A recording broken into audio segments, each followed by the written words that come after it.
கருப்பு சில்லியான கோபக்கார நம்ம வீர கருப்பு உச்சி நேரம் பார்த்து வெள்ளையாட போற கருப்பு பரம்பரையில வந்து பிறந்த சங்கடி கருப்பு கருப்பு நடக்கும் போசை கேட்டா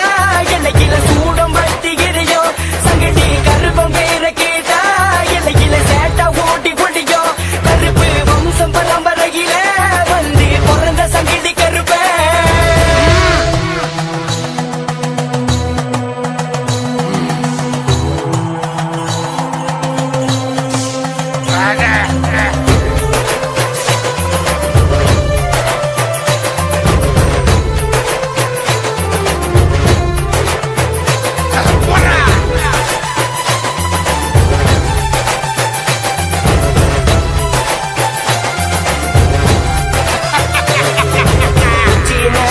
பச்சை காட்டுல உங்களை வணங்கி அழைச்சோம் இந்த உச்சி நேரத்துல பச்சை காட்டுல கனிய பொண்ணந்து கொடுத்தோம் இல்லையே